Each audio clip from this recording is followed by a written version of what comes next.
There is a ship sitting at the bottom of the Atlantic Ocean that no government on Earth wants anyone to find. Not because of what it would reveal, but because of what it would do. The Las Cinque Chagas, sunk in 1594 in waters near the Azores, is carrying the largest documented collection of uncut Golconda diamonds ever assembled in the pre-modern world. Gemological economists have run the numbers. If that cargo were recovered tomorrow and introduced into the modern market, it would collapse global diamond prices, destabilizing an industry worth hundreds of billions of dollars and dismantling the carefully constructed scarcity that makes diamonds valuable in the first place. One shipwreck 2,000 meters deep, and the mathematics of its recovery are so dangerous that finding it may be worse than losing it. That is the least complicated ship in tonight's investigation. Because the other four, they carry wars between nations, a cabin boy's fatal mistake that erased the most important ship in Western history, golden statues looted from a sultan's throne room, and a ghost that vanished into a lake and has never been explained. These aren't ghost stories. They are open wounds in the historical record. 5 ships, more than 10 billion in verified cargo, and an ocean that has refused every attempt to give them back. The bottom of the sea isn't a graveyard. It's the world's most heavily guarded vault. And tonight we're going to try to pick the lock. Subscribe right here, right now. What's coming will shift how you see reality. You'll pause, rewind, and share this. Make sure you don't lose access. Hit subscribe. Right now, at this exact moment, the ocean floor is holding something back. Not metaphorically, literally. In the grey, freezing depths of the English Channel, in the volcanic darkness 2,000 meters beneath the Azores, in the cold, freshwater silence of Lake Michigan, there are ships whose cargo has been verified by treasury documents, admiralty records, and the cross-referenced work of maritime historians across 3 continents. The gold is real. The diamonds are real. The life-sized golden statues looted from a sultan's throne room are real. And not 1 gram of any of it has been touched by a human hand since the water closed over it. In some cases, more than 500 years ago. We are supposed to be living in the golden age of deep-sea exploration. Sonar and hydrolocation technology capable of mapping the ocean floor to centimeter-level precision. Remotely operated vehicles that descend to depths that would crush a military submarine. Satellite navigation systems that can pinpoint any location on Earth to within meters. And yet, 5 ships that should have been found by now remain exactly where history left them, as if the ocean has decided that our technology is impressive, but not impressive enough. One of these ships was discovered in 2014 with full international media coverage, and then undiscovered within months when investigators determined the wreck was the wrong century entirely. Another produced a single massive anchor in 2019, period authentic, dimensions perfectly matched, and then offered nothing else, not a plank, not a coin, just an anchor, alone on the seabed, like a door with no room behind it. In this investigation, we are opening the files on 5 of the most extraordinary unsolved shipwrecks in human history. The Merchant Royal, the Flor de la Mar, the Santa Maria, Le Griffon, and Las Cinque Chagas. 5 ships, 5 silences. And a question that every serious maritime archaeologist eventually confronts. Are these wrecks still missing because we haven't searched hard enough? Or because the ocean, unlike any archive or vault or locked room humans have ever built, does not lose things by accident? What is unfolding right now at the frontier of underwater archaeology and deep-sea exploration is rewriting everything we thought we understood about what history is willing to surrender. September 23rd, 1641. Somewhere in the grey, churning waters off Land's End, Cornwall, a ship is dying. Not from cannon fire, not from the fury of a storm, but from water. Slow, relentless, unstoppable water, flooding through a pump that had failed to keep pace with reality. The Merchant Royal was one of the most celebrated cargo vessels in the English merchant fleet, a ship that had sailed the Atlantic routes with authority for years, ferrying goods between England, Spain, and the New World. But on this particular September morning, her captain, John Limbury, faced an impossible arithmetic problem. Too much water, too little time, and somewhere in the belly of his ship, a fortune so vast it would define centuries of treasure hunting.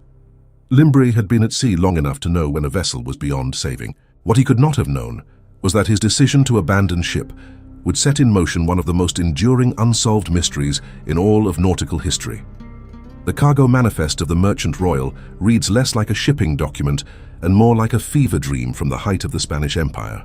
Historians who have cross-referenced contemporary accounts, admiralty records, and Spanish treasury documents estimate the ship was carrying approximately 100,000 pounds of gold, 400 bars of solid silver, and nearly 500,000 pieces of 8, the iconic Spanish coins that were effectively the international currency of the 17th century. Adjusted for modern commodity prices and historical rarity premiums, maritime economists and treasure research firms place the current value of that cargo at approximately $1.5 billion. The ship had spent years making runs through the Spanish Main, and on her final voyage, she was transporting wealth so concentrated it would have been considered extraordinary, even by the standards of the treasure fleets that sailed the Manila galleon route. Captain Limbury had actually pleaded with an accompanying vessel, the Dover Merchant, to throw him a towline, a desperate last attempt to drag the flooding ship to safety. The Dover Merchant could not hold the weight. The Merchant Royal slipped beneath the surface, taking her crew, her cargo, and her secret location to the bottom of the English Channel. For nearly 4 centuries, the Merchant Royal has resisted every serious attempt at discovery. The problem is not simply technological, it is geographical. The English Channel in the area of Cornwall is one of the world's busiest maritime corridors, with centuries of shipping traffic having deposited thousands of wrecks across the seabed. Separating the remains of a 17th century merchant vessel from the debris field of 400 years of nautical history requires sonar and hydrolocation technology of extraordinary precision. Then, in 2019, something emerged from the water that made the maritime archaeology world pause. A massive anchor, clearly of 17th century construction, was recovered off the Cornish coast by a fishing vessel. The dimensions matched the Merchant Royal's specifications.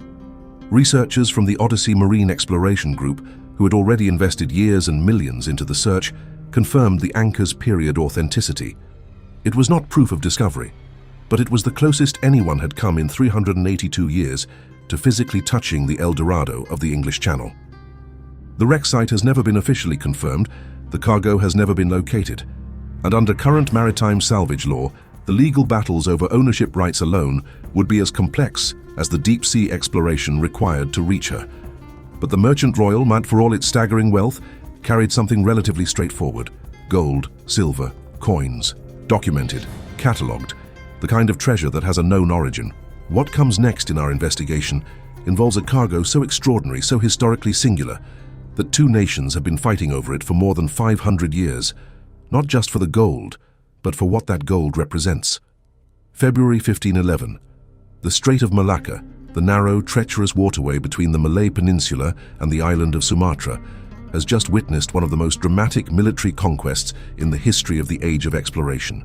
Afonso de Albuquerque, the iron-willed Portuguese admiral and governor of Portuguese India, has just sacked the Sultanate of Malacca, the wealthiest trading port in the known world at the time, the crossroads where Chinese silks met Indian spices and Arabian gold. And now, in the chaotic aftermath of conquest, Albuquerque's men are loading the spoils onto his flagship, the Flor de la Mar, the flower of the sea. What they are loading is not simply gold and silver, though there is plenty of both. According to the accounts of Tomé Pires, a Portuguese apothecary and chronicler who was present in the region, the cargo included 4 golden lions, life-sized statues cast in solid gold that had stood in the throne room of the Sultan of Malacca, along with 60 treasure chests packed so tightly with gems and jewelry that the locks required 2 men to close them. The Flor de la Mar was, by any calculation, the single most valuable ship ever to have set sail in the history of maritime exploration. The problem was the ship itself. The Flor de la Mar was old, dangerously, almost criminally old for the task assigned to her. Built in Lisbon in 1502, she had already survived 9 grueling years on the Indian Ocean routes that were known to destroy ships half her age. She was a carrack of approximately 400 tons, and she had been patched, recorked, and repaired so many times that experienced sailors in Albuquerque's own fleet had reportedly warned against loading her with heavy cargo. Albuquerque, either through arrogance or urgent necessity, dismissed those concerns. He needed to get the treasure to Lisbon, to the court of King Manuel I, whose appetite for the wealth of the East was insatiable. So the Flor de la Mar was loaded beyond her rational capacity, and on a November night in 1511, sailing through waters off the northern coast of Sumatra, near the sandbanks of what is now identified as the Timor Sea approach, a violent storm hit. The old ship, already straining under impossible weight, broke apart. Albuquerque himself survived, clinging to a raft. Most of his crew did not. The golden lions, the gem chests, the looted wealth of the greatest trading port in Asia, All of it vanished into water that in places reaches depths of over 100 meters, with shifting sandbanks that have been actively concealing the wreck for 5 centuries. What makes the Flor de la Mar one of the most contested unsolved shipwrecks in the world is not just its estimated $2 billion modern valuation, it is the geopolitical firestorm that surrounds its potential discovery. The wreck sits in waters claimed by both Malaysia and Indonesia, 2 nations with very different legal frameworks for underwater archaeology and maritime salvage rights. In the 1990s, an American treasure hunter named Robert Marks claimed to have located the Flor de la Mar using sonar and hydrolocation technology, filing coordinates with international maritime authorities. Both Malaysia and Indonesia immediately disputed his rights, with the Malaysian government issuing formal statements that any cargo recovered from the wreck would be considered national heritage property under Malaysian law. Portugal, as the flag nation of the original vessel, has also asserted historical interest. The result is a legal paralysis that has effectively frozen any serious deep-sea exploration of the site. A billion-dollar treasure locked not by the ocean's depth, but by the complexity of international maritime law and the weight of colonial history that no modern government wants to be seen casually monetizing. Researchers and archaeologists continue to study what documentary evidence exists, but the Flor de la Mar remains exactly where the sea left it, beyond reach, beyond resolution, and beyond any simple answer. And yet, the Flor de la Mar was carrying plunder, gold taken by force, treasure stripped from a civilization that did not offer it willingly. The next ship in our investigation carries something different entirely, something more personal, more symbolic. A vessel whose loss wasn't about wealth at all, but about the moment an entire world was supposedly discovered, and the question of whether the evidence of that discovery was swallowed by the sea before history could fully record it. Christmas Eve, 1492. The Caribbean night is warm and deceptively still. Christopher Columbus, exhausted from months at sea and the extraordinary weight of what he has just accomplished, the European discovery of the New World, is asleep in his cabin aboard the Santa Maria, the largest of his 3 vessels and his designated flagship. The man he has left at the helm is not an experienced sailor. He is a cabin boy, a young unnamed crew member who, by some accounts, was himself too tired to remain alert and handed the tiller to yet another untrained hand. What happened next is one of the most consequential navigation errors in the history of maritime exploration. The Santa Maria drifted silently onto a coral reef off the northern coast of what is now Haiti, near a Taino settlement the indigenous people called Guarico. By the time the grinding of wood against coral woke the crew, the damage was irreversible. The flagship of the most famous voyage in Western history was stuck fast, taking on water, and beyond any possibility of rescue. Columbus recorded the event in his journal with barely concealed anguish, not for the ship itself, but for what losing her meant for his ability to return to Spain with his full crew intact. What Columbus did next reveals as much about his pragmatic genius as it does about the impossible situation he faced. Unable to save the Santa Maria, he ordered her systematically dismantled. The wood from her hull, her beams, her decking, all of it was used to construct a small fortified settlement on the Haitian shore, which Columbus named La Navidad, the Nativity, in honor of the Christmas timing of the disaster. He left 39 of his men there, the first European settlement in the Americas, before sailing back to Spain aboard the Niña. When Columbus returned on his second voyage in 1493, he found La Navidad burned to the ground and all 39 men dead, killed in a conflict with the local Taino population, whose details remain historically disputed. The physical location of the Santa Maria's wreck site, what remained of her after the deliberate salvage, was never formally recorded in coordinates that translate meaningfully to modern nautical charts. The reef systems off Haiti's northern coast have shifted significantly over 5 centuries of geological and ecological change, and the wreck, if any structural remnant survived the 1492 salvage operation, lies somewhere in shallow water that has been worked, fished, and disturbed continuously since European settlement began.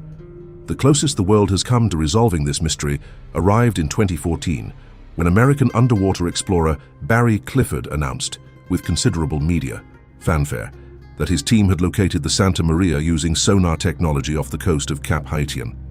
The announcement made international headlines. UNESCO dispatched investigators. Maritime archaeology experts from 3 continents weighed in. And then, within months, the same investigators delivered their verdict. The wreck Clifford had found was almost certainly from a much later period, likely 17th or 18th century in construction, based on the dimensions of the copper fastenings and the hull timber measurements that did not match 15th century Spanish carrack construction techniques, documented in the archives of the Archivo General de Indias in Seville. Clifford disputed the conclusion. The debate has never been fully resolved.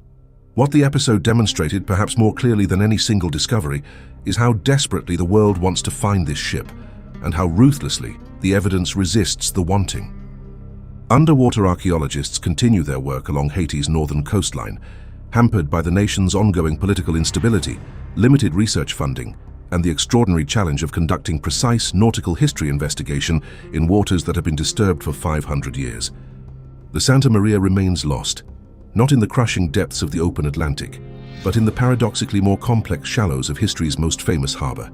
But shallow water and collapsed reefs are at least a navigable problem. What comes next in our investigation involves a ship that disappeared into something far more disorienting. A body of water with no coastline charts, no maritime tradition, and a reputation for making vessels vanish so completely that researchers have nicknamed it the Bermuda Triangle of the North. August 7, 1679, Lake Erie, North America. A ship unlike anything these waters had ever seen slides into existence. A two-masted bark of approximately 45 tons, armed with 7 cannons, flying the flag of the French crown and carrying the ambitions of one of the most driven explorers in the history of the New World. René Robert Cavelier, Sieur de La Salle, had spent years convincing the French court to fund his obsession, a trading empire built on the vast, unmapped interior of the North American continent, connected by the extraordinary freshwater highway of the Great Lakes. The Le Griffon, named for the mythological griffin, the half-eagle, half-lion creature, emblazoned on the coat of arms of La Salle's patron, the Count of Frontenac, was the physical embodiment of that dream. She was the first large European sailing vessel ever built on the Great Lakes, constructed in a fever of urgency on the eastern shore of Lake Erie, with timber cut from forests that had never heard the sound of a European saw. Indigenous peoples who witnessed her construction reportedly regarded the ship with a mixture of awe and deep unease. A Seneca elder, according to the journals of Father Louis Hennepin, a Franciscan friar who traveled with La Salle and documented the expedition in remarkable detail, warned that the Le Griffon would bring disaster. He was not wrong. La Salle sailed the Le Griffon westward through Lake Erie, Lake Huron, and into Lake Michigan, waters that no European vessel of her size had ever navigated, and reached the islands at the southern end of Green Bay, in what is now Wisconsin, in early September 1679. There, his trading contacts had assembled a remarkable cache of beaver pelts, the currency of the North American fur trade, worth enough to begin repaying the crushing debts La Salle had accumulated financing the expedition. He loaded the Le Griffon with the furs, appointed a pilot whose name history records only as Lucas the Dane, selected a crew of 5 experienced sailors, and sent the ship back east while he continued his exploration on foot and by canoe. The Le Griffon departed Green Bay on September 18, 1679, sailing into Lake Michigan with favorable winds. She was never seen again. No wreck, no survivors, no debris field, no message. In the vast, cold, uncharted freshwater wilderness of the Great Lakes, a system containing 21% of the world's surface fresh water, spread across a combined surface area of 244,000 square kilometers, the first great ship of the interior simply ceased to exist. The theories surrounding the Le Griffon's disappearance have accumulated over 3.5 centuries into a layered, contradictory archive that maritime mystery investigators find simultaneously compelling and maddening. A sudden, violent storm. The Great Lakes are notorious for generating squalls of oceanic ferocity with almost no warning, a meteorological reality that has claimed hundreds of vessels across the centuries of nautical history recorded on these waters. Mutiny. Lucas the Dane and his crew, according to some historical interpretations of La Salle's own later correspondence, were men of questionable loyalty whose motivations for accepting the assignment in the first place were never entirely clear. Or something stranger. The Ottawa and Potawatomi peoples whose territory the Le Griffon sailed through maintained oral traditions that spoke of the ship being deliberately destroyed, not by the crew or the weather, but by indigenous actors who understood, perhaps more clearly than La Salle did, what a French trading empire built on the Great Lakes would mean for the nations who had lived there for millennia. In 2001, a shipwreck researcher named Steve Libert announced he had located a buried bowsprit, the forward-projecting spar of a sailing vessel, in Lake Michigan near the Poverty Island area, consistent in period construction with a 17th century French bark. Subsequent investigation using sonar and hydrolocation technology confirmed a buried wooden structure. Michigan state authorities and the French government, which maintains a legal interest as the flag nation of the original vessel, have engaged in an ongoing jurisdictional dispute over excavation rights that has prevented definitive identification. The Le Griffon, ghost ship of the Great Lakes, the Bermuda Triangle of the North, remains exactly as Lucas the Dane left it, missing without explanation, without trace, and without resolution. 3 of the ships in our investigation sank in relatively navigable waters: the English Channel, the Caribbean, the Great Lakes. What closes our investigation is a vessel that presents a challenge of an entirely different order of magnitude. A ship resting not in shallow reefs or freshwater lakes, but in the crushing darkness of the open Atlantic, at a depth that turns the dream of recovery into something closer to science fiction. And if it were ever found, the consequences would extend far beyond maritime history into the global economy itself. Summer 1594. The mid-Atlantic, somewhere in the vast open water between the Azores archipelago and the Portuguese coast. A Portuguese carrack of extraordinary dimensions, one of the largest ships afloat in the entire world at that moment, is fighting for her life against 3 English privateer vessels operating under letters of marque from Queen Elizabeth I. The Chagas, whose full name translates from Portuguese as the 5 Wounds of Christ, was a vessel of approximately 2,000 tons burden, a floating fortress of the kind that the Portuguese Carreira da India, the India Run, deployed to move the staggering wealth of the eastern spice trade from Goa and Cochin back to Lisbon.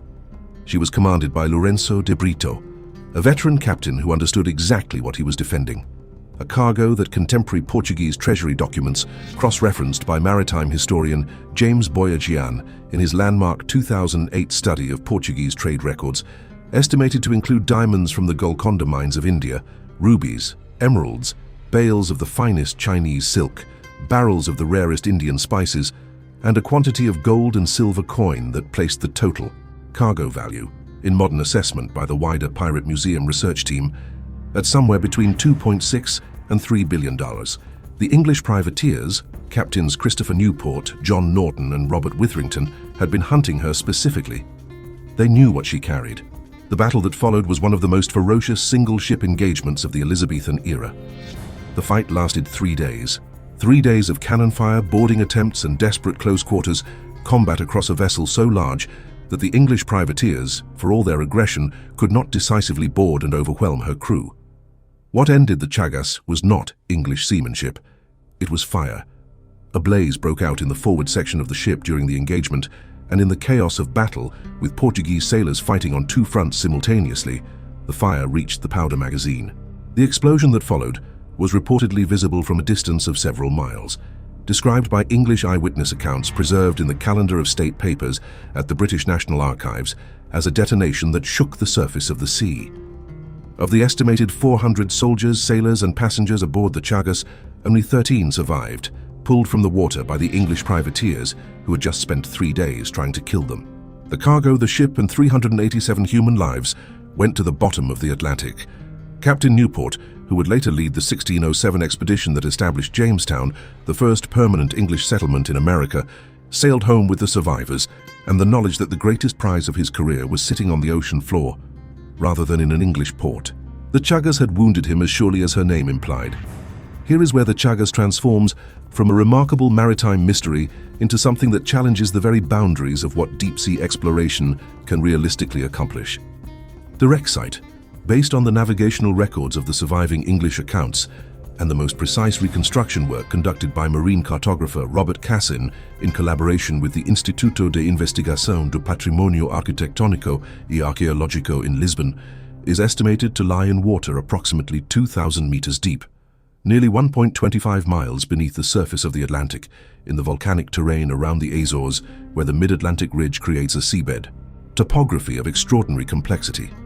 At that depth, even modern remotely operated vehicles equipped with the most advanced sonar and hydrolocation technology face crushing pressure, navigation challenges, and visibility conditions that make precise archaeological work extraordinarily difficult and prohibitively expensive.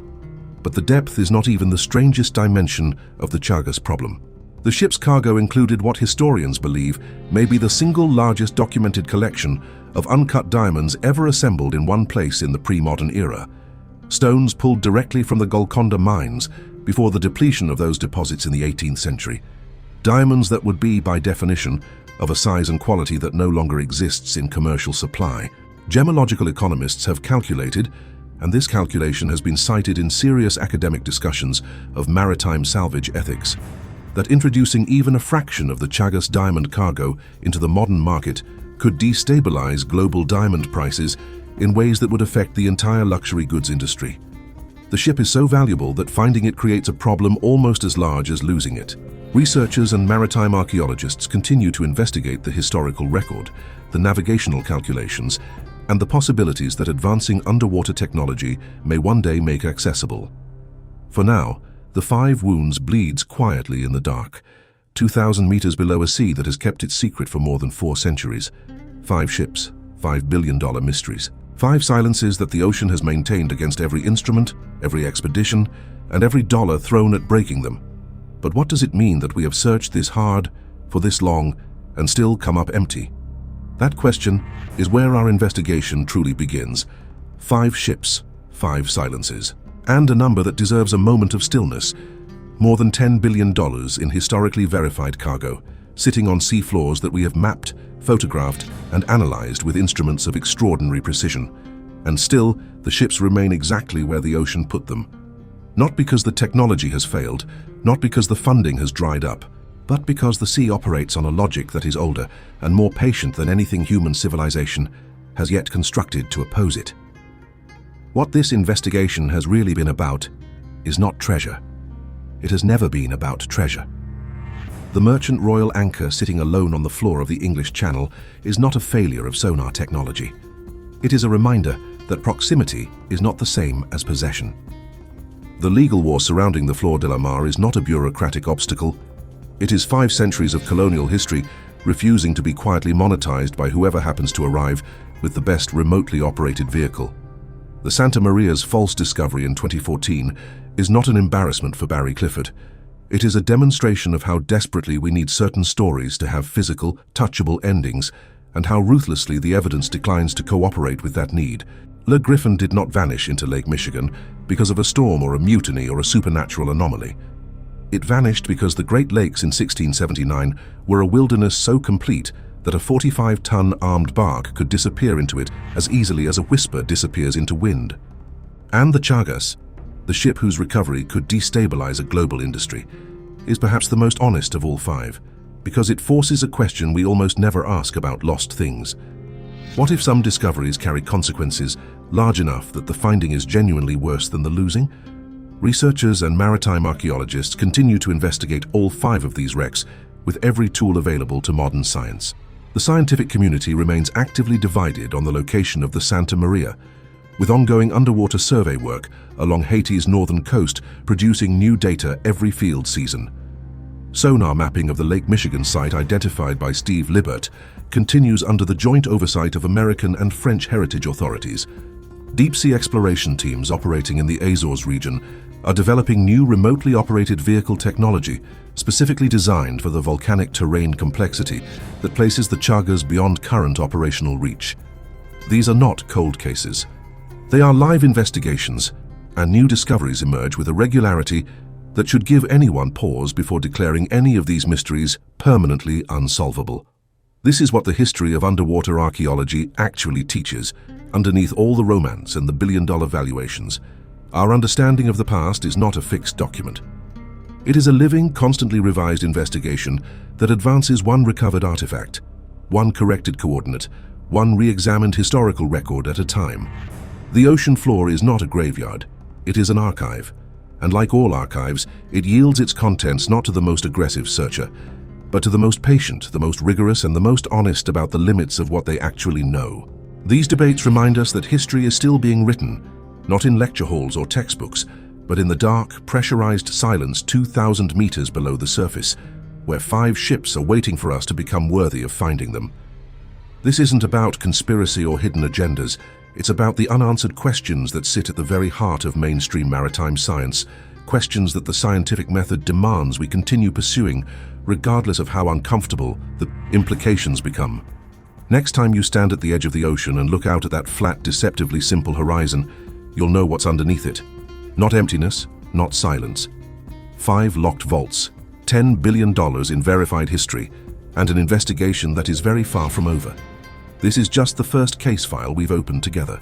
In upcoming investigations, we'll go deeper into the mysteries that official history has filed away and forgotten, the evidence that keeps resurfacing no matter how many times it's dismissed, and the stories that the archive has been holding back.